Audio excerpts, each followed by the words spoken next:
Bismillahirrahmanirrahim. Assalamualaikum warahmatullahi wabarakatuh. Alhamdulillahi rabbil alamin. Wassalatu wassalamu ala ashrafil anbiya'i wal mursalin wa ala alihi wa sahbihi wa man tabi'ahum bi ihsanin ila yaumiddin.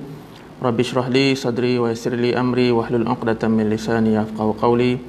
Subhanaka la ilma lana illa ma 'allamtana innaka antal alimul hakim. Wala haula wala quwwata illa billahil aliyyil azim. Amma ba'du. InsyaAllah pada malam ini adalah kuliah Usul Fiqh siri yang kedua, menggunakan kitab Al-Wajiz fi Usul Fiqh karangan Dr. Abdul Karim Zaidan. InsyaAllah pada malam ini kita sambung perbincangan kita mengenai definisi Usul Fiqh. Setelah minggu lepas kita menyentuh mengenai muqaddimah berkenaan dengan Usul Fiqh, begitu juga definisi ilmu usul fiqh dari segi murakkab idhafi, iaitu kita definisikan antara perkataan usul dan juga perkataan fiqh. Pada malam ni insya-Allah kita akan mendefinisikan usul fiqh ni dari segi ta'rif laqabi ataupun dinamakan ta'rif istilahi kepada ilmu usul fiqh. Baik. Adapun definisi ilmu usul fiqh dari segi laqabi, iaitu kita tidak melihat satu persatu perkataan yang ada dalam perkataan usul al-fiqh tu, tapi kita anggap sebagai usul fiqh ini adalah satu istilah khas. Baik, definisinya ialah al-ilmu bil qawa'id wal adillah al-ijmaliyah allati yutawassalu biha ila istinbatil fiqh, yang bermaksud ilmu usul fiqh ini ialah mengetahui kaedah-kaedah tertentu. Begitu juga kita mengetahui dalil-dalil ijmali, yang mana kita syarahkan maksud dalil ijmali ialah sebagai dalil-dalil umum seperti Al-Quran, As-Sunnah, Ijma' dan Qiyas. Okey, jadi definisi usul fiqh ini ialah mengetahui kaedah-kaedah tertentu, begitu juga mengetahui dalil-dalil ijmal ini untuk apa?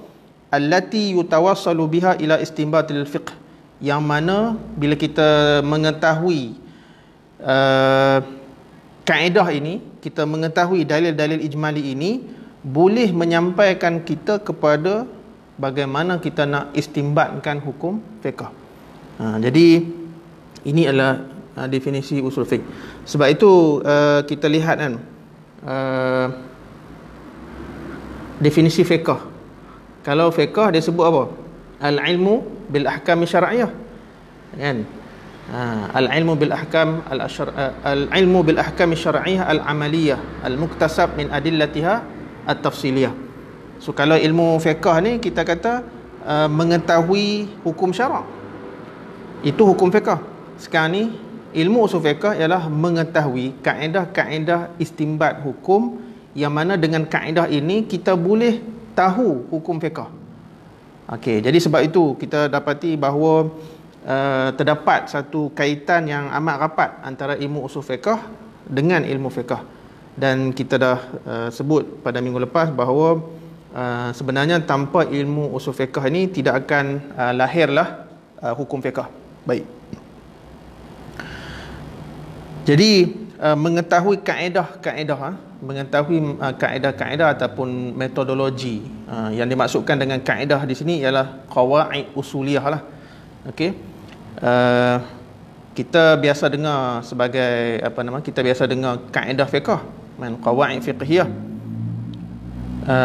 Tapi yang kita nak bincang dalam ilmu usul fiqh ni dipanggil qawaid usuliyah. So dengan qawaid usuliyah inilah kita dapat mengetahui dan juga memahami bagaimana sesuatu hukum boleh dihasilkan berdasarkan kaedah-kaedah usuliyah ini. Ilmu usul fiqh, kalau orang tanya kan, apa maksud ilmu usul fiqh? Ilmu usul fiqh ni nak mudah kita jawab ialah kita mengetahui cara nak istinbat hukum. Kalau ilmu fiqh kan, kita nak tahu hukum, end produknya apa? End produknya ataupun natijah akhirnya ialah hukum harus, hukum wajib, hukum haram. Tapi kalau ilmu usul fiqh ni ialah kita nak tahu cara macam mana sesuatu hukum haram tu terhasil, sesuatu hukum wajib itu terhasil. So kita nak tahu proses ataupun bagaimana hukum itu terhasil. Maka nak tahu bagaimana hukum itu terhasil, kita belajar dalam ilmu usul fiqh. Baik. Bila disebut kaedah, kan, di mana kaedah ini definisinya ialah qadaya kulliyah yantabiqu hukmuha 'ala al-juz'iyyat allati tandarju tahtaha. Bila sebut kaedah, sama ada kaedah kaedah fiqh ataupun kaedah usul fiqh ataupun kaedah nahwu, kaedah lughah, dan apa-apa kaedah. Bila sebut kaedah ini bermaksud dia adalah satu kita panggil prinsip induk, kan, satu prinsip induk, prinsip kulli yang dipanggil, yang mana akan termasuk di bawah prinsip-prinsip induk ini ataupun kaedah-kaedah induk ini beberapa juz'iyat ataupun beberapa furuk kecil-kecil. Okey, yang mana apa sahaja contoh, apa sahaja isu, apa sahaja masalah yang boleh ataupun yang sesuai masuk di bawah kaedah ataupun prinsip induk ini, maka ia akan mengambil hukum yang sama, kan. Jadi contohlah, kalau ni kita relate sikit dengan kaedah fiqh kan. Kalau kaedah fiqh contoh macam kita ambil kaedah ad-darar yuzal lah contoh. So kaedah ad-darar yuzal ni salah satu kaedah fiqh yang 5 yang utama tersebut. Jadi itu adalah kaedah fiqh, kan. Kaedah fiqh ni terhasil daripada kajian dan juga penelitian para ulama kita melihat dan mengkaji hukum hakam fiqh yang ada, kemudian mereka merumuskan satu prinsip ataupun satu kaedah induk. Sebab kalau kita nak hafal isu-isu fiqh, kalau kita nak hafal ataupun kita nak mengetahui semua masalah-masalah fiqh yang ada daripada dulu sampai sekarang, memang takkan terhafal, takkan kita dapat cover ke semuanya. Jadi dia ada cara smart way, kan, cara pintas, iaitu kita kuasai kaedah. Kalau kita kuasai furuk, dia letih, itu hard work. Sekarang ni kita nak buat smart work, okey, smart way, kan, iaitu kita menguasai prinsip induk ataupun dipanggil kaedah. So kalau kaedah ad-darar yuzal, setiap kemudaratan mesti dihilangkan, maka kita faham bahawa apa contoh-contoh ataupun apa furuk-furuk fiqh yang sesuai masuk di bawah kaedah ad-darar yuzal. So kita kaji dan kita boleh kumpul di sana sini dalam pelbagai bab, sama ada bab bab ibadat ke, bab muamalat ke, bab munakahat ke, yang mana sesuai masuk di bawah kaedah ad-darar yuzal itu, maka ia akan mengambil hukum yang sama. Sebab dia punya induk dia kata setiap kemudaratan mesti dihilangkan. Okey. Okey, kalau kita tengok dalam kitab Al-Wajiz ni, dalam bab ta'rif usul fiqh istilahan ini, Dr. Abdul Karim Zaidan menyebut contoh, kita panggil contoh aplikasi kaedah usul fiqh, kaedah usul qawaid usuliyah, kan. Sebagai contoh, kaedah al-amru yufidul wujub. Ini adalah salah satu qawaid usuliyah yang diguna pakai oleh para ulama kita untuk menentukan hukum daripada nas, sama ada daripada Al-Quran ataupun daripada hadis. Okay. Kaedahnya berbunyi al-amru yufidul wujub illa idza sarafathu qarinatun an dhalik. Maksudnya setiap fi'il amar maksudnya wajib, kecuali ini prinsip umum. Setiap fi'il amar, setiap kata suruh, kata perintah yang kita baca ada dalam Quran dan Sunnah, yufidul wujub, bermaksud wajib, kecuali illa idza sarafatu qarinatun an dzalik, kecuali ada qarinah lain ataupun ada petunjuk lain yang memberi indikator bahawa fi'il amar dalam ayat ataupun hadis tersebut bukan bermaksud wajib, kan. Jadi senang cerita macam ni. Kalau kita baca ayat Quran ataupun hadis, maka kita terjumpa fi'il amar dalam sesuatu ayat ataupun sesuatu hadis, maka first thing yang akan datang dalam pemahaman kita berdasarkan kaedah usuliyah tadi ialah al-amru yufidul wujub. Okey. Nah, itu prinsip asas ataupun prinsip utama. Sebagai contoh, dalam firman Allah Subhanahu wa taala dalam surah Al-Maidah ayat yang pertama, Allah Subhanahu wa taala sebut, ya ayyuhallazina amanu aufu bil uqud. Wahai orang-orang yang beriman, hendaklah kamu menunaikan akad kamu, menunaikan kontrak kamu ataupun perjanjian kamu. Maksudnya kena ikut dan kena patuh apa sahaja yang kamu persetujui dalam akad, sama ada akad jual beli ke, sewa menyewa, dan akad nikah ke, dan apa-apa akad sahaja, maka hendaklah kamu tunaikannya.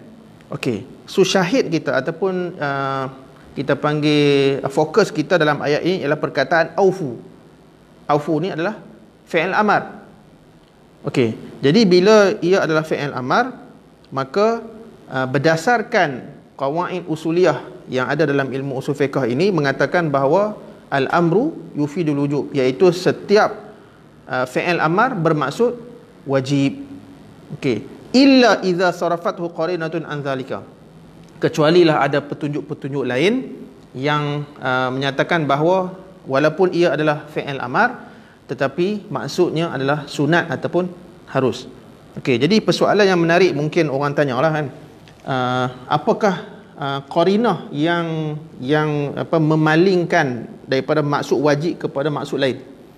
Okey, qarinah ni sama ada ayat Quran tu sendiri, ataupun dalam ayat Quran yang lain, ataupun dalam hadis yang lain, ya, ataupun ijtihad para ulama setelah mengkaji, telah melakukan istiqra', mereka mendapati bahawasanya walaupun ia adalah fi'il amar, tapi ada petunjuk-petunjuk lain yang memalingkan maksud wajib kepada maksud lain. Okey, jadi kita faham very simple kaedah dia, setiap fi'il amar dalam Quran adalah maksud wajib kecuali ada petunjuk lain. Okey, sebagai contoh dalam firman Allah Taala yang lain, wa aqimus salah wa atuz zakah wa atiur rasul. Okey, dan hendaklah kamu menunaikan solat, dan hendaklah kamu menunaikan zakat, dan hendaklah kamu mentaati Rasulullah sallallahu alaihi wasallam. Surah An-Nur ayat 56. So syahid kita, contoh yang kita fokus sekarang ni ialah perkataan wa aqimu, ia adalah fi'il amar. Perkataan wa atu, ia adalah fi'il amar. Perkataan ati'u pun adalah fi'il amar. Maka kesemua sirah fi'il amar di sini kan, setelah diteliti oleh para ulama kita, mendapati bahawa fi'il amar yang ada dalam ayat ini adalah bermaksud wajib. Kenapa? Sebab ia tidak ada petunjuk lain, ya, tidak ada petunjuk lain sama ada dalam ayat itu sendiri ataupun ayat-ayat yang lain ataupun hadis lain yang menunjukkan makna selain daripada wajib. Okey, kita agak beruntung sebenarnya kan? Kita agak beruntung sebab zaman sekarang ni para ulama kita dah kaji habis dah pun sebenarnya setiap lafaz-lafaz yang ada dalam Al-Quranul Karim ataupun hadis, ya, para ulama kita dah kaji, ya, khususnya Al-Quran lah, ya, ulama dah kaji dah. So daripada kita baca surah Al-Fatihah sampai surah An-Nas, kalau kita jumpa sama fi'il amar, ulama dah tentukan dah, ulama dah kaji dah, ini maksud wajib, ini maksud sunat, ini maksud harus, ini maksud irsyad, ini maksud doa dan sebagainya. Ya. Jadi kita mengaji usul fiqh ni sebenarnya pada zaman sekarang ni kita dah dipermudahkan oleh para ulama kita dahulu, khususnya pengasas-pengasas mazhab lah, macam Imam Syafi'i, Imam Abu Hanifah dan lain-lain, yang telah pun membuat istiqra' ataupun pengkajian terhadap nas-nas yang ada dalam Quran ini, dan mereka pun telah mengorek ataupun menggali dan membina dan membangunkan kaedah-kaedah untuk memahami nas Al-Quranul Karim. Baik. Okey, itu contoh fi'il amar. Okey. Contoh lain ataupun contoh kaedah usuliah yang lain yang ada dalam ilmu usul fiqh ni ialah qawaid ataupun kaedah dipanggil kaedah yang berkaitan dengan fi'il nahi, iaitu kata larang. Contohnya macam kaedah an-nahyu yufidut tahrim. Kalau tadi al-amru yufidul wujub, sekarang ni maksudnya an-nahyu yufidut tahrim illa idza wujidat qarinatun tasrifuhu anit tahrim. Kan? So maksudnya setiap kali kita baca fi'il nahi yang ada dalam Al-Quranul Karim ataupun dalam hadis Rasulullah sallallahu alaihi wasallam, kan, maka yang pertama kali datang dalam pemikiran kita ialah an-nahyu tu bermaksud haram. Larangan itu bermaksud haram, kecuali ada petunjuk yang menunjukkan maksud selain daripada haram, makruh, khilaf aula dan sebagainya. Jadi kaedah ini, iaitu an-nahyu yufidut tahrim ini, akan terpakai kepada semua fi'il nahi yang ada dalam nas. Okey. Sebagai contoh, bila Allah Subhanahu wa taala sebut wala taqrabuz zina. Okey, syahid kita ialah wala taqrabu, dan jangan kamu hampiri zina, iaitu larangan. Okey, so kita nak tahulah larangan ni bermaksud apa? Bermaksud haram ke, makruh ke dan sebagainya, kan. Jadi berdasarkan kaedah usul yang telah ditetapkan oleh ulama kita, menyatakan bahawa wala taqrabuz zina adalah fi'il nahi, dan fi'il nahi di sini adalah fi'il nahi mujarrad, iaitu tidak ada petunjuk lain yang menunjukkan makna selain daripada haram. Maka dia punya natijah fi'il amar yang terdapat dalam ayat ini bermaksud haram, menggunakan pakai kaedah an-nahyu yufidut tahrim illa idza wujidat qarinatun tasrifu anit tahrim. Itu ayat wala taqrabu zina daripada surah Al-Isra ayat 32. Baik. Contoh lain, firman Allah Ta'ala, ya ayyuhalladzina amanu la ta'kulu amwalakum bainakum bil batil. Wahai orang-orang yang beriman, jangan kamu makan harta kamu di kalangan kamu dengan cara yang salah. Okey, syahid kita ialah la ta'kulu. La ta'kulu, jangan kamu makan. Ini pun adalah kata larang, larangan. So menggunakan pakai kaedah usuliyah yang ada, yang disebutkan tadi, iaitu an-nahyu yufidut tahrim, maka kita faham di sini ia adalah fi'il nahi mujarrad. Fi'il nahi mujarrad maksudnya fi'il nahi yang tidak ada petunjuk lain yang menunjukkan makna selain daripada haram. Jadi berdasarkan kaedah usuliyah ini, kita mengatakan hukum memakan harta di kalangan kita ni, makan sama ada harta sendiri ataupun harta kawan, harta keluarga dan sebagainya dengan cara yang salah adalah diharamkan. Okey, jadi berdasarkan dua contoh daripada ayat Quran tadi, wala taqrabu zina, kemudian la ta'kulu amwalakum tu bil batil, la ta'kulu amwalakum bainakum bil batil itu, maka kita faham bahawa hukum zina adalah haram, hukum makan harta di kalangan kamu dengan cara yang salah pun adalah haram. Okey. Jadi nak relate dengan definisi, dengan definisi yang kita sebutkan tadi, bila orang tanya kan, ilmu usul fiqh ni apa dia?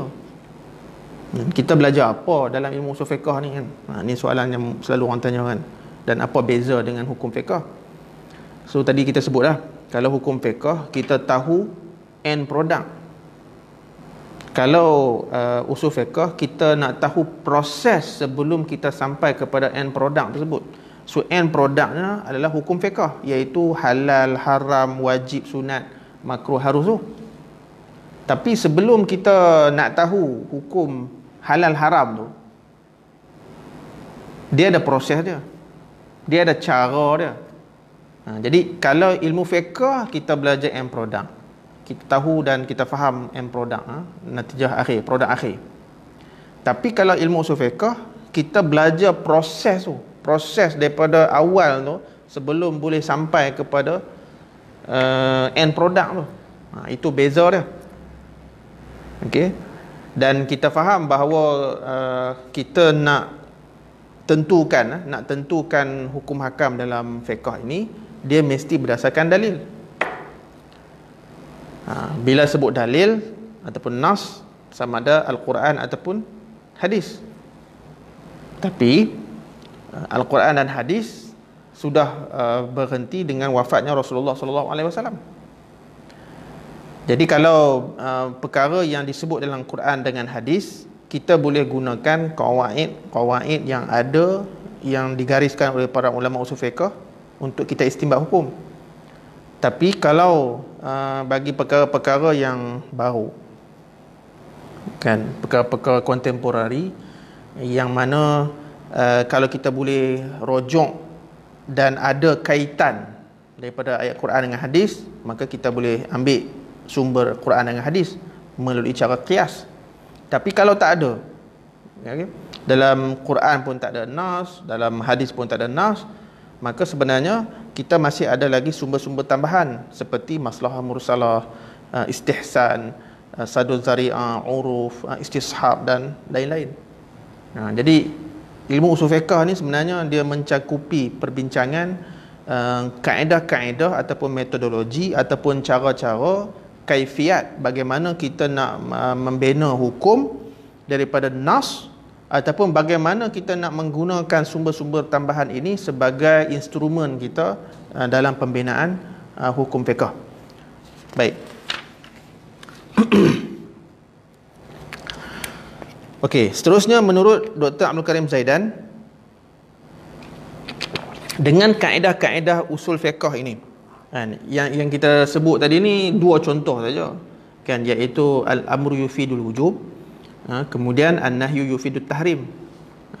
Dia ada banyak lagi, nanti kita akan sampailah satu persatu lah. Ni sebagai contoh permulaan. Okey. So menurut Dr. Abdul Karim Zaidan, dengan kaedah-kaedah usul ini, yang kita panggil qawaid lughawiyah ini ataupun qawaid istinbatil ahkam ini, yatawassalul mujtahid ila istinbatil fiqh. Seseorang mujtahid itu mampu untuk mengistinbatkan hukum fiqh, kan? Jadi mengistinbatkan hukum fiqh itu yang berbentuk praktikal, yang berbentuk amali, berdasarkan dalil-dalil tafsili, kan? Minggu lepas kita dah explain apa beza dalil tafsili ataupun dalil juz'i ni, dan juga dalil ijmali. Kalau ijmali ni, dalil ijmali kita kata Quran tu sendiri, hadis tu sendiri. Okey, secara general, secara prinsip umumnya, Al-Quran tu apa? Kalam Allah Subhanahu Wa Taala yang diturunkan kepada Nabi Muhammad, dan seterusnya lah. Okey, itu dalil ijmali. Kalau dalil tafsili ialah ayat-ayat Al-Quran yang terdapat dalam Quran, teks-teks hadis yang terdapat dalam hadis ataupun sunnah Rasulullah sallallahu alaihi wasallam. Okey, so sekarang ni para ulama usul kita, okey, contoh macam Imam Syafi'i kan, mereka telah membangunkan beberapa kaedah istinbat hukum. Jadi kita mengetahui kaedah-kaedah ini dan kita aplikasikan kepada teks-teks yang ada dalam Quran, yang ada dalam hadis. Sebab tu minggu lepas kita sebut sebenarnya qawaid usuliyah ni dia banyak berkaitan dengan kita panggil qawaid lughah, ilmu bahasa Arab, tata bahasa Arab, nahwu saraf, okey, dan juga balaghah. So kalau saya selalu pesan dekat pelajar kita, kalau kita dapat kuasai ilmu lughah dengan baik, maka insya-Allah kita akan mudah faham usul fiqh ni. Okey, jadi kita mengetahui kaedah usul ini untuk kita istinbat hukum, ya, daripada dengan cara kita mengaplikasikan kaedah tersebut terhadap teks-teks dalil tafsili yang ada dalam Quran ataupun hadis. Okey, jadi apabila seseorang mujtahid dia nak tahu tentang hukum solat, contoh, dia nak tahu tentang hukum solat, lalu dia akan cari dalam Quran ataupun hadis, dan dia akan terjumpalah ayat wa aqimus solah. Kemudian dia akan mengaplikasikan kaedah usul fiqh yang dia belajar, iaitu aqimu, yang ada dalam ayat Quran aqimus solah tu. Aqimu adalah fi'il amar mujarrad, dan kaedah usul menyebutkan bahawa al-amru lil wujub illa liqarinatin sarifah. Kita ada teks dalil tafsili, kan? Kita ada teks Al-Quran tu dalil tafsili, kemudian kita ada kaedah. Okey, so sebab tu saya katakan pada minggu lepas bahawa kalau tanpa ilmu usul fiqh, kita akan jadi orang literal, orang yang zahir. Sebab apa? Sebab kita faham bahawa fi'il amar ni dia bermaksud kata suruh, kan? Perintah. Jadi apa sahaja fi'il amar yang ada dalam Quran, kita akan kata ia adalah maksud wajib. Okey. Tapi kalau kita mempelajari ilmu usul fiqh, so kita akan tahu bahawa dia ada beza, kan? Rupa-rupanya fi'il amar ni tidak semestinya wajib sahaja, tetapi prinsip umum ataupun first prinsipnya memang al-amru yufidul wujub. Tetapi kita kena baca kaedah tu bagi habis. Al-amru yufidul wujub illa, kan? Illa idza sarafathu qarinatun. Al-amru fi'il amar memang maksud wajib, kecuali ada petanda ataupun petunjuk yang menunjukkan maksud lain. Tapi bila ulama buat kajian dalam ayat ini aqimus solah, dia adalah fi'il amar, kan? Tetapi fi'il amar di sini bermaksud ataupun tidak ada petunjuk yang menunjukkan makna lain kecuali wajib. Maka ulama istintaj ataupun ulama membuat natijah bahawa wa aqimus solah, aqimu fi'il amar, dan kaedah usul menyebut al-amru yufidul wujub illa liqarinatin sarifah, maka keputusan ataupun rizaknya aqimus solah, hukumnya adalah wajib. Okey. Baik. Seterusnya Dr. Abdul Karim Zaidan menyebut bahawa yang dimaksudkan dengan dalil ijmali, kan? Bila sebut dalil ijmali, ia adalah sumber hukum hakam syarak seperti Al-Quran secara general, sunnah secara general, ijma' dan juga qiyas. Okey. Jadi kita mengkaji 4 sumber utama yang ada dalam ilmu usul fiqh ini, untuk apa?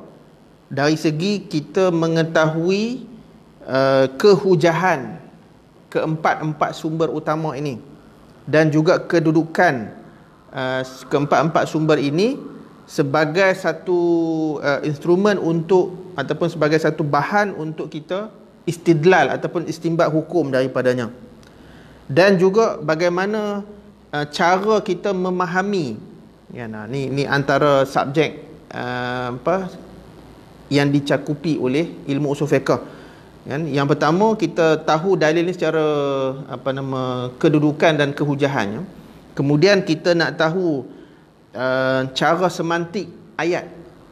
Dan sebab tu dalam satu perbahasan ilmu usul fiqh dia sebut mabhas dalalatul alfaz, kan? Satu perbahasan untuk memahami memahami lafaz-lafaz ataupun perkataan-perkataan yang ada dalam Quran. Jadi mabahas dalalatul alfaz ni ataupun kawaid istinbat hukum, dia fokus, dia zoom kepada perkataan-perkataan yang ada dalam Quran. Fi'il amar perkataan, fi'il nahi perkataan, al-khas perkataan, al-am perkataan, lafaz, apa lagi, mutlak, muqayyad, sarih, kinayah, al-haqiqah wal majaz, semua tu adalah perkataan-perkataan yang ada dalam Quran. Okey, sebab tu bila kita mengaji ilmu usul fiqh, kalau kita mengkaji Al-Quran sebagai satu sumber hukum, kemudian sunnah sebagai satu sumber hukum, kemudian bagaimana lafaz-lafaz yang terdapat dalam teks Al-Quran ataupun hadis itu dinilai oleh para ulama kita sehingga menatijahkan satu hukum, kan? Ini semua kita belajar dalam ilmu usul fiqh. Kemudian dalam ilmu usul fiqh juga kita mengkaji tentang ijma' sebagai sumber hukum kita. Kemudian qiyas, dan bila sebut qiyas ni yang penting adalah perbahasan illah, kan. Illah ni cukup penting untuk kita menentukan kesahihan sesuatu qiyas. Okey. Dan bagaimana kita nak mengetahui dan mengenali illah ini, kan? Dan juga perbahasan-perbahasan lain lah. Okey. Sebab tu kalau kita melihat dalam kitab-kitab turas tentang usul fiqh ni, ada yang mengatakan maudhu', kan, topik tumpuan usul fiqh ialah tentang adillatul ahkam, kan, dalil-dalil hukum, iaitu Quran, sunnah, ijma', qiyas. Ada yang kata maudhu' usul fiqh ni antaranya ialah qawaid istinbat hukum lah. Okey. Ada yang kata maudhu' usul fiqh ini adalah ijtihad, kan? Dan sebenarnya bila kita harmonikan antara pandangan para ulama keseluruhan ni, kita akan dapati bahawa perbahasan ilmu usul fiqh yang telah disusun oleh Dr. Abdul Karim Zaidan ni dalam kitabnya Al-Wajiz fi Usul Fiqh ni, dia merangkumi semua, kan. Sebab itu kita susun contoh macam di USIM, kan. Kita susun di USIM ni ilmu usul fiqh ni ada 6 subjek, kan. Antaranya mabahis hukum,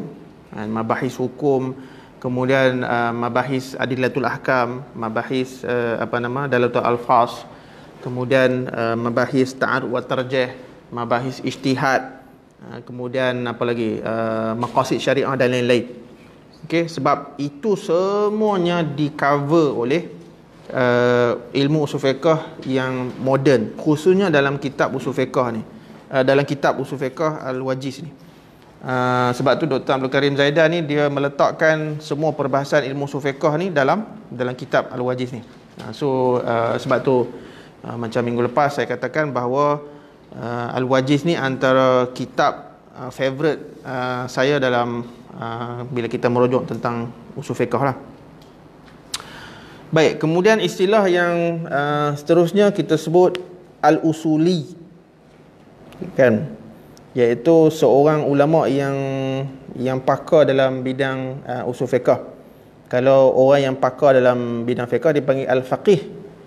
Okey. Kalau ulama itu orang yang tahu, orang yang ada ilmu secara umum lah. Tapi bila kita sebut al-usuli, maksudnya ulama yang pakar dalam ilmu usul fiqh, yang dia tahu tentang perbahasan dalil-dalil ijmali, Quran, sunnah, ijma', qiyas, itu sebagai sumber utama, kan. Tapi kita jangan lupa, kan, saya selalu highlightkan itu sumber utama. Kita jangan lupa sumber tambahan, iaitu kita panggil yang tadilah, kalau istilah klasik dipanggil al-adillah al-mukhtalaf fiha, dalil-dalil yang diperselisihkan pada kehujahan dalil tersebut. Contohnya macam masalah mursalah, istihsan, kemudian sadul zari'ah, dan lain-lain lah.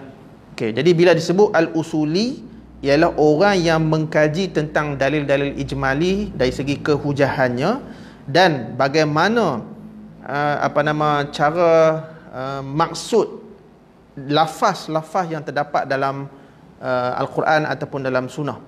Itu tugas usuli.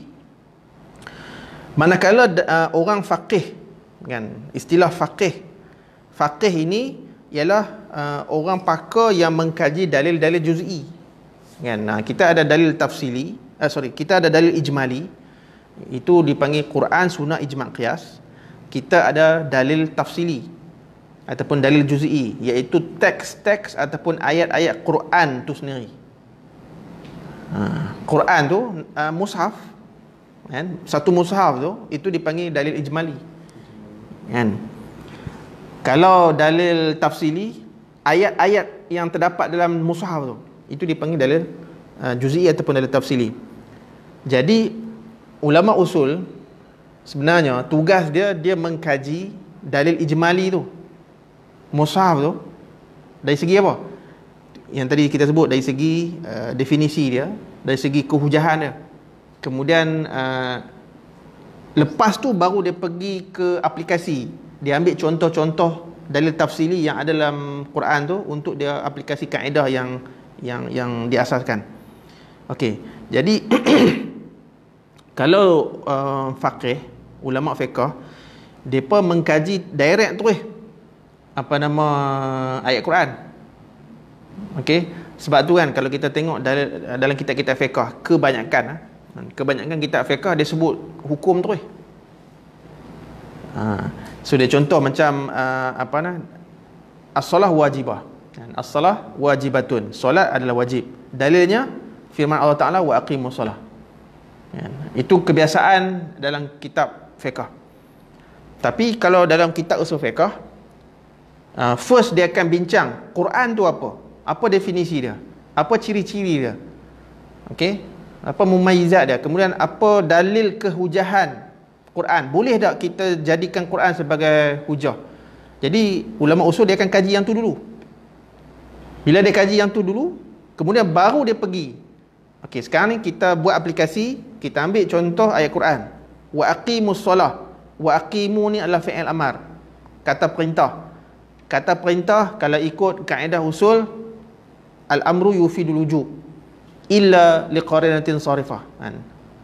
Makna yang pertama yang akan cross untuk our mind ialah fi'il amal adalah wajib. Kan?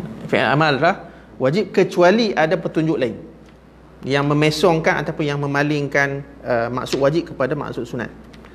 Okey, sebab itu kan sebenarnya kalau kalau al-faqih dia adalah orang usuli. Tapi kalau usuli belum tentu dia faqih. Sekali lagi kan, kalau sebut faqih ataupun sebut mujtahid kan, bila sebut al-mujtahidu ataupun al-faqihu, pada masa yang sama dia adalah al-usuli. Tapi kalau orang usuli belum tentu dia faqih. Contoh macam dia tahu resepi nak buat kek, tapi belum tentu dia boleh buat kek. Tapi orang yang buat kek sudah tentu tahu resepi. Dia senang faham macam itulah kan. Okey. Cuma kalau kita lihat ulama-ulama kita kan, Imam Syafi'i dan lain-lain tu, mereka adalah usuli dan juga mereka adalah faqih, mujtahid kan, pada masa yang sama kan. kita ni kemungkinan boleh jadi usuli kan? Dan kemungkinan kita boleh jadi faqih, bergantung kepada ilmu kita lah kan. Tapi saya teringat kata-kata Tok Guru saya, Syekh Husaini Syekh kan, seorang pensyarah di Universiti Azhar. Dia kata sebenarnya level orang ni ada dua. Satu dia panggil al-faqih, satu lagi dia panggil al-mutafaqih kan. Kalau al-faqih ni maksudnya golongan ulama yang hebat-hebat kan. Kalau al-mutafaqih ni macam kita, orang yang baru belajar kan? Golongan pelajar ataupun golongan awam. Okay. Tapi bagi saya dia ada 3 level kan. Yang pertama orang awam. Orang awam ni termasuk orang, walaupun dia doktor, dia profesor dalam bidang engineering, dalam bidang fizik, tapi dalam bidang pengajian Islam, khususnya bab hukum hakam ni, dia adalah orang awam, muqallid. Okey. Level kedua, saya gunakan istilah yang tuan guru saya guna, iaitu al-mutafaqih, iaitu golongan pelajar. Golongan pelajar maksudnya golongan pengajian Islam yang belajar pasal tentang hukum hakam dan juga usul fiqh ni. Itu golongan al-mutafaqih.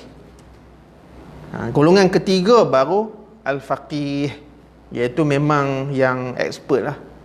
Okey. Okey, kalau orang tanya saya duduk kat level mana? Boleh jadi saya ni orang awam ataupun level mutafaqih kan. Walaupun kita dah belajar sampai peringkat PhD kan, tak berani nak mengaku faqih. Okey. Tapi kalau nickname saya memang saya gunakan usuli faqih. Sebab itu center ni pun dinamakan sebagai Usuli Faqih Research Center. Okey, sebab apa? Nak ambil semangat. Bukan nak claim kata kita ni pakar usul, kita ni pakar fiqh, tak. Tapi nak ambil semangat. Nama tu supaya membakar semangat kita untuk cuba mengetahui walaupun tidak sampai tahap menguasai ilmu usul fiqh dan juga ilmu fiqh ni. Baik. So seterusnya, okey, tadi kita dah faham beza antara istilah usuli dengan istilah faqih. Baik. Untuk poin yang berikutnya, Dr. Abdul Karim Zaidan meletakkan tajuk al-gharad min dirasati usulul fiqh wa madal hajah ilaih, iaitu tujuan ataupun objektif kita belajar usul fiqh dan sejauh mana kita perlukan usul fiqh ni. Okey. Jadi kita dah faham sebelum ni bahawa maksud daripada pembelajaran ilmu usul fiqh ni ialah untuk kita sampai kepada hukum syarak. Sampai ni maksudnya untuk kita tahulah. Okey.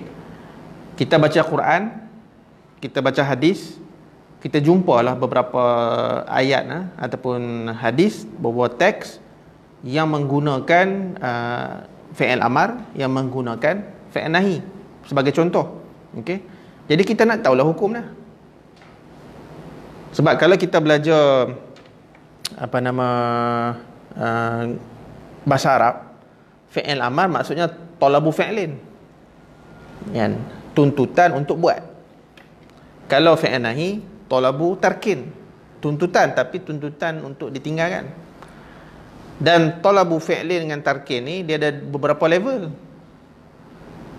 Jadi kita nak tahu sama ada tuntutan itu berbentuk pasti, okey, ataupun yang tidak pasti, kan. Jadi itulah kita belajar dalam ilmu usul fiqh. So objektif ataupun tujuan kita belajar usul fiqh ialah kita nak sampai ataupun kita nak tahu tentang hukum hakam syarak yang berbentuk amali. Okey. So nak tahu hukum hakam syarak ni dengan melalui apa? Melalui kaedah-kaedah ataupun manhaj ataupun metodologi yang boleh menyampaikan kepada perkara tersebut lah. Sebab itu tadi kita kata kalau definisi usul fiqh ni al-ilmu bil qawaid. Kalau fiqh dia al-ilmu bil ahkam syar'iyyah. Fiqh tu direct terus kita tahu hukum hakam. Tapi kalau usul fiqh kita tahu kaedah yang menyampaikan kita kepada hukum tu. Kalau usul fiqh kita tahu proses pembuatan hukum. Itu maksud dia. Okey. So, kenapa kita perlu tahu kaedah ni? Supaya kita pengetahuan kita itu tepat dan betul. Kalau kita ni golongan faqih ataupun mujtahid yang buat kerja untuk istinbat hukum tu, dengan kaedah inilah ijtihad kita akan jadi betul. Istinbat kita akan tepat.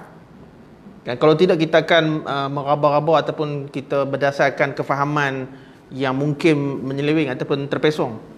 Sebab tu ana ulang sekali lagi, untuk memahami teks Al-Quran dengan hadis ni kita tak boleh tanpa usul fiqh. Sebab kalau tanpa usul fiqh kita akan blanket. Semua fi'il amar makna wajib, semua fi'il nahi maksud haram. Sedangkan bukan macam tu. Sebab ada fi'il amar yang maksud wajib, ada maksud sunat, ada maksud harus, dan ada maksud haram pun. Fajtanibu fi'il amar, tapi bukan suruh buat, suruh tinggal. Dia fi'il amar. Dan tidak semua fi'il nahi bermaksud haram. Sebab dia boleh jadi maksud makruh, dia boleh jadi maksud khilaf aula. Okey. Jadi fiqh dan usul kan, sebenarnya ada sudut persamaan di mana kedua-duanya fiqh dan usul ni bertujuan untuk kita tahu hukum hakam syarak, kan. Kecuali perbezaannya ialah ilmu usul fiqh ialah kita tahu proses. Kalau ilmu fiqh kita tahu end product, kan. Baik. Okey. So kalau kita kata zaman sekarang ni tak perlu dah ilmu-ilmu ni, kan, tak perlu dah ilmu usul fiqh ni. Sebab tadi pun saya dah sebut, sebenarnya dalam Quran dengan hadis ni ulama dah kaji habis dah pun. Jadi kita buat susah apa kita belajar usul fiqh ni? Tak perlu lah, kan. Kalaulah ada dakwaan sebegitu, kan, sebenarnya dakwaan itu sebenarnya tak tepat dan salah lah. Okey. Sebab kita kata Walaupun Quran dengan hadis dah berhenti kan, dah tamat sebab wafat Rasulullah SAW. Tapi bila zaman sekarang berlaku banyak isu-isu baru yang menyebabkan kadang-kadang kita tak jumpa, memang tak ada dalil. Dalam Quran pun tak ada, dalam hadis pun tak ada. Jadi kita nak buat apa? Kan? Nak buat apa tu sebenarnya ada lagi solusinya, iaitu melalui sumber-sumber tambahan tadi. Masalah mursalah ke, uruf ke dan sebagainya. Uruf, selagi mana ia tidak bercanggah dengan prinsip syarak, ia boleh dijadikan asas hukum. Nanti kita sampai bab tu kita bincang panjang. Okey. Jadi ijtihad ni sebenarnya dia ada ijtihad, dia panggil ijtihad tatbiqi, iaitu ijtihad untuk kita aplikasikan kandungan nas Quran dengan hadis. Okey. Yang kedua, dia ada ijtihad tanzili, iaitu kita menentukan hukum kepada isu-isu baru yang tak ada dalil. Kan? Ataupun kadang-kadang dipanggil istidlal. Kalau kita dalam usul fiqh kan, kita akan jumpa dua istilah. Satu dipanggil istinbat. Istinbat hanya untuk Quran dengan hadis. Istilah tu kita gali keluar kan, ataupun kita korek keluar daripada Quran dengan hadis, itu istinbat. Tapi kalau benda yang tak ada dalil kan, benda yang tak ada dalil ataupun tak ada nas, kita panggil istidlal, iaitu kita berdalilkan dengan sumber-sumber tambahan, contoh macam istihsan, masalah mursalah dan lain-lain. Itu beza dia. Okey, jadi sebenarnya minggu lepas pun kita dah sebut kepentingan ilmu usul fiqh. Sebab nak menjawab soalan sejauh mana kita perlukan ilmu usul fiqh ni. So, sejauh mana, jawapan dia, ia adalah amat-amat penting kepada dua golongan. Okey, yang pertama golongan mujtahid. Ini kita ulang balik poin minggu lepas ni kan. Penting untuk golongan mujtahid ilmu usul fiqh ni sebab tugas mereka memang untuk istinbat hukum. Okey, kalaulah kita kata zaman sekarang dah tak ada mujtahid mutlak. Okey, tetapi mujtahid ifta' masih ada kan, ataupun mujtahid tarjih ke, whatever istilah yang kita nak gunakan, ataupun sekurang-kurangnya kita istilahkan mufti pada zaman sekarang, ulama fuqaha zaman sekarang, mereka masih memerlukan ilmu usul fiqh ni. Okey, sebab qiyas kan, qiyas tu yang melakukan qiyas ialah ulama zaman itu, bukan ulama zaman dulu. Ulama zaman dulu mereka lakukan qiyas berdasarkan apa yang berlaku zaman mereka lah.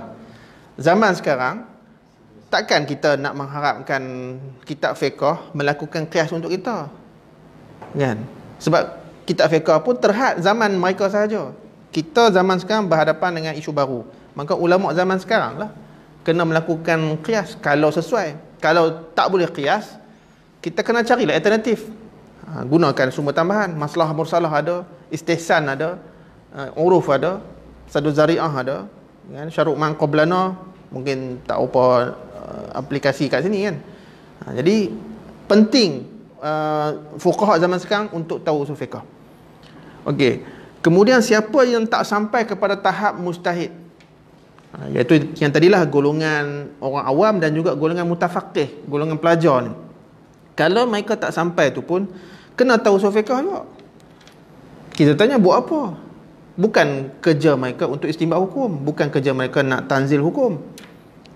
Kita katakan ilmu usul fiqh penting juga untuk orang awam dan juga pelajar, sebab sekurang-kurangnya mereka boleh tahu sumber rujukan hukum tu apa. Oh, Quran.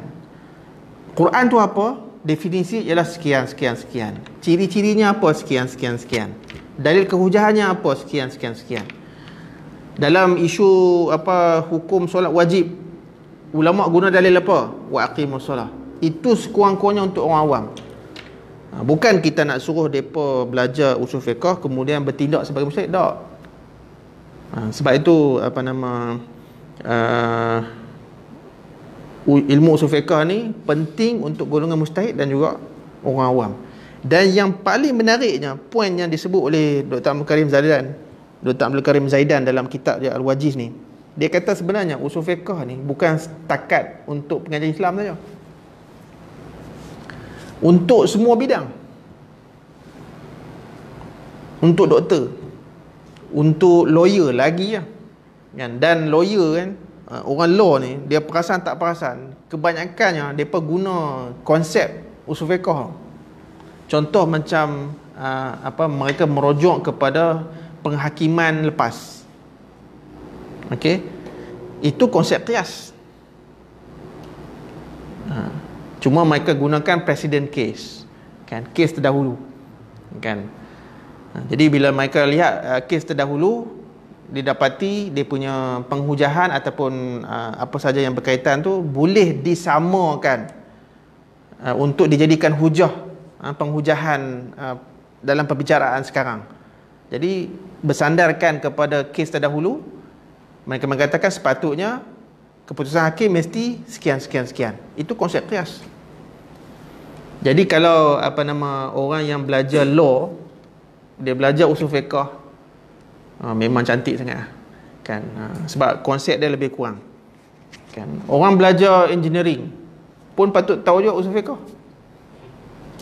kan. Orang apa semualah kan. Itu yang menarik poin Dr. Abdul Karim Zaidan sebut dalam kitab Al-Wajiz ni. Okay, jadi saya rasa setakat itu dulu kot pada malam ni. InsyaAllah kita sambung dalam kuliah yang akan datang. So ada apa-apa persoalan tak setakat ni? Kalau penonton nak tanya soalan, bolehlah type soalan, nanti kita jawab. Kalau tak ada, tak apa kan. Kiranya nak sampai pada peringkat usuli dengan fakih tu, ada ke tahap dia ke? Macam Ustaz katalah kan, Ustaz pun macam apa, walaupun dah PhD tapi Ustaz pun tak ni kan. Dia kebiasaan kalau zaman-zaman dulu lah, pengiktirafan rakan kesepakaran.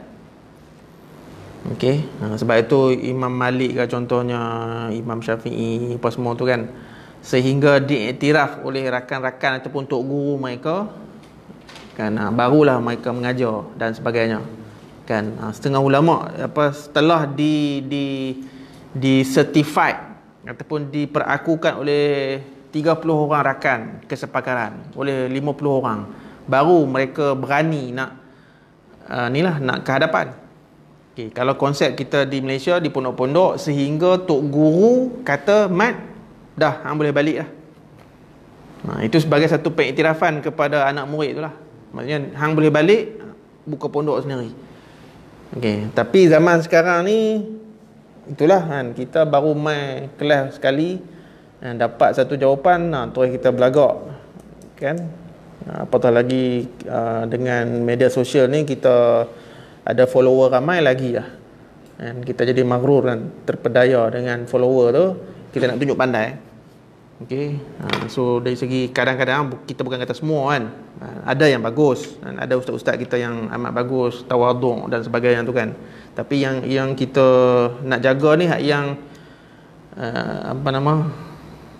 tak apa nak ni sangat lah, tapi belagak macam dia mustahil hebat. Okay, dia kalau sebenarnya kan, kalau kita kata mustahil mutlak tu, orang kata yang mengasaskan kaedah-kaedah usul fiqh ni, itu mustahil mutlak. Okay, tapi mustahil pun dia ada banyak level.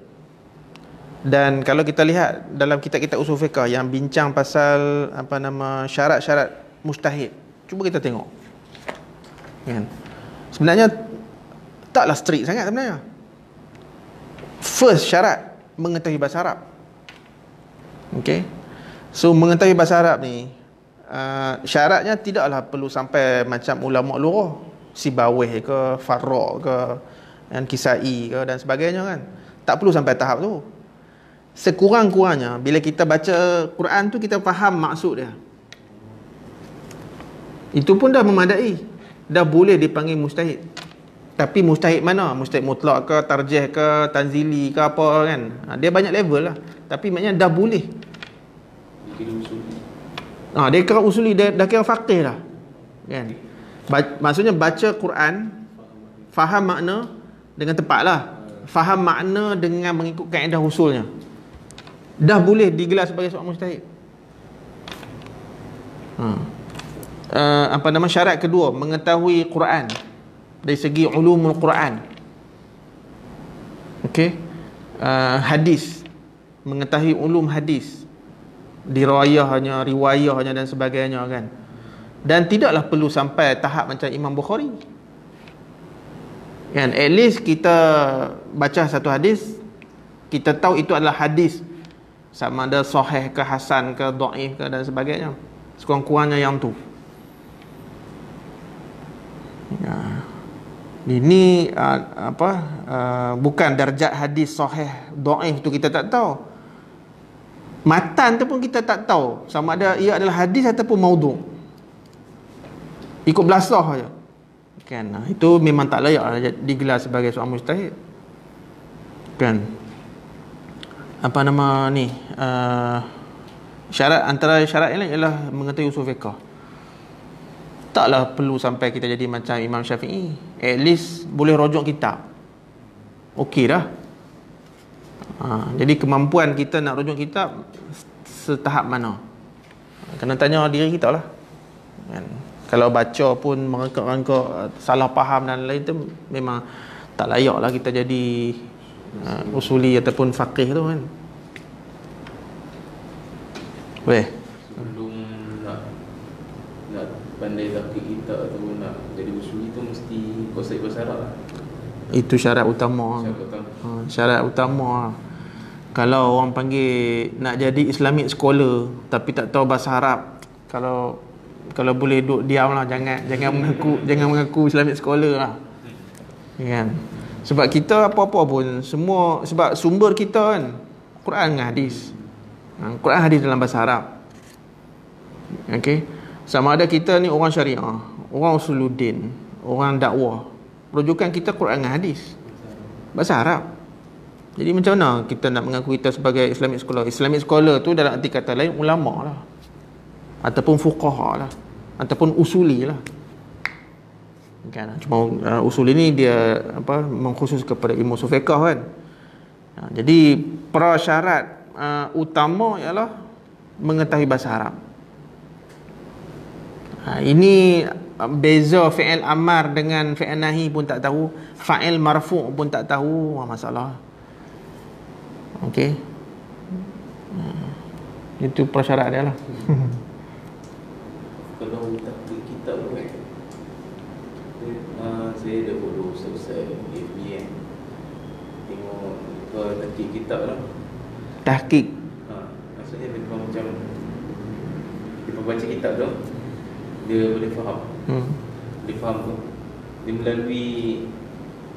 melalui kaedah lughah ataupun dia ada cara nak tahqiq kitab sendiri. Dia bergantung kepada ilmu dan bidang ustaz tu lah. Okey. Sebab kalau biasa orang yang kalau dia biasa mengaji pondok, ataupun kalau dia tak mengaji pondok pun tapi memang dia selalu ikut kuliah-kuliah talaqi dan sebagainya, insya-Allah dia boleh faham dan kuasai. Okey, sebab tu kita kata di luar sana memang ramai ustaz-ustaz yang mampu. Okey, dan ramai juga yang sebenarnya tak mampu tapi belagak-belagak mampu. Okey, yang hak mampu ni mungkin soalan dia macam mana kita nak kenal. Okey, macam mana kita nak kenal seorang tu ustaz tu kira berkelayakan ataupun ahli dalam bidang tu lah. Sebab tu kita boleh guna pakai kaedah yang ulama dulu buat, iaitu melalui pengiktirafan rakan-rakan kesepakaran satu bidang dengan dia. Okey. Kalau macam mana? Walaupun dulu peringkat masa mengaji ma'had ataupun pondok, mengaji semua. Fiqh kita mengaji, tauhid kita mengaji, mantiq kita mengaji, tafsir hadis kita mengaji. Tapi sebab bila pergi ke degree, sarjana dengan PhD, kita dah mula menjurus bidang. Jadi bab tauhid apa semua ni, ana sekarang tak berani mengajar. Jadi tauhid ana jadi orang awam. Tafsir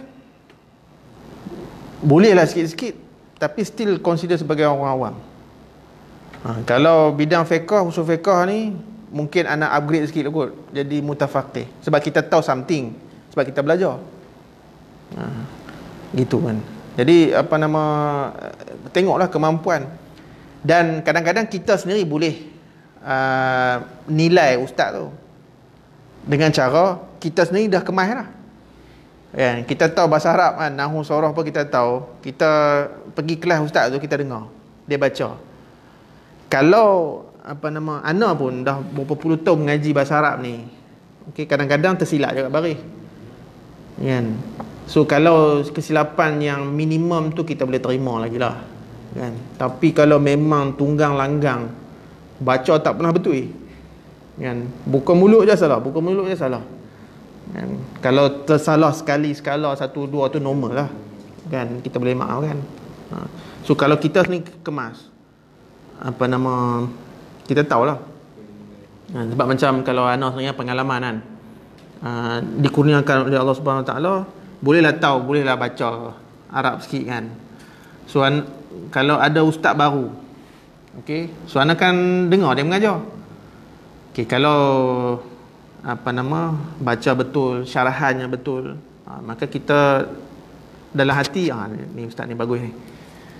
Kan? Maksudnya aku boleh recommend orang rujuk dia. Tapi kalau kita dengar, okey, kita dengar dia buka mulut saja, tafsirannya salah, okey, kaedahnya salah, kita kata ustaz ni rasa nanti aku habaq kat AJK surau malanilah kot. Lepas ni tak payah jemput dah. Okey. Tapi kita tak boleh nak halang dia daripada bergerak kan. Itu je lah. Dan cara ketiga ialah kita bertanyakan ustaz kita. Ustaz yang kita rasa kemas. Kita tanya dia, ustaz, apa pandangan ustaz kalau saya mengaji dengan ustaz yang tu? Ustaz tolong dengar jap ceramah dia kat YouTube ni, okey tak? Itu cara next yang kita boleh kenal pasti kan. Itulah. Ada lagi? Kalau nak tahu nak dalam ilmu usul ni, dia mesti kuasai tafsir dulu ke, ulum Quran dulu ke, ulum hadis semua tu dulu ke, ataupun memang usul fiqh satu bidang, hadis satu bidang, tafsir satu bidang? Dia penyusunan ilmu dia sekarang ni, bukan sekarang ni, maksudnya daripada dulu lagi, bila sesuatu ilmu tu dia memang telah dijuzuk-juzukkan. Ini ilmu usul fiqh, ini ilmu fiqh, ilmu hadis kan. Tapi sebenarnya dia akan saling kait mengait. Sebab kalau kita contohlah kita belajar usul fiqh, kalau semata-mata usul fiqh pun tak boleh juga. Sebab kita perlukan ilmu hadis. Kan? Ulum Quran, tafsir, kita perlukan juga. Kena, sebab tu kuasai ni bukan jadi pakar sepakar-pakarnya. Itu kalau boleh alhamdulillah. Tapi sekurang-kurangnya kalau berlaku satu-satu isu, kita boleh rujuk kitab usul fiqh, kita boleh rujuk kitab fiqh, kita boleh rujuk tafsir ke hadis, sendiri kita dah boleh faham. Kira okey lah. Semua ilmu dia ada kaitan, dia tak boleh lari. Jadi jangan mendabik dada lah aku pakar usul fiqh. Boleh jadi, tapi hang bab tafsir hang tak tahu, tak apa pakar. Hadis hang tak tahu. Jadi maknanya dia perlukan kerjasama sebenarnya. Dan jarang sangat zaman sekarang. Bukan kata tak ada. Sebab ana pernah jumpa tok guru ana sendiri pun, kan, dia boleh mengajar semua bidang. Fiqh boleh, mantik boleh, tauhid boleh, faraid boleh, hadis boleh, tafsir boleh, semua boleh. Tapi very very rare nak jumpa orang macam ni. Kebanyakan kita, termasuk ana sendiri, kan, ana istilahnya mutafaqih dalam satu bidang. Walaupun dulu ya mengaji kat pondok, mengaji semua. Itu masalah kita zaman sekarang. Sebab tu bagi ana kita tak payah berkelahi. Sebab kita sebenarnya saling memerlukan antara satu sama lain. Nak tunjuk hebat, kalau Anon ada doktor, lepas tu Prof Madia lagi, pengarah Infat lagi, pensyarah Yusim lagi. So berapa kali anak nak takabur? Boleh tak? Boleh je. Tapi untuk apa sebenarnya? Kan? Mungkin untuk kepuasan diri, iyalah, mungkin lah. Tapi sebenarnya ummah yang rugi kan. Kita perlukan kerjasama kan. Okay. So wallahu a'lam bissawab, insya-Allah. Cuma untuk makluman semualah, minggu depan sebab ana akan pergi ke Turki hari Selasa. Jadi kuliah usul fiqh ni kita akan awalkan Isnin malam. Okay, di dewan ni lah. Okay, insya-Allah. So siapa yang berkesempatan datang ke dewan, ataupun kalau tak boleh datang, kita buat FB live ni lah. Okay, so wallahu a'lam bishawab. Apa yang baik itu datang daripada Allah Subhanahu wa taala, apa yang kurang itu datang daripada diri saya. Aku qouli hadza wa astaghfirullah al azim li wa lakum. Wassalamualaikum warahmatullahi wabarakatuh.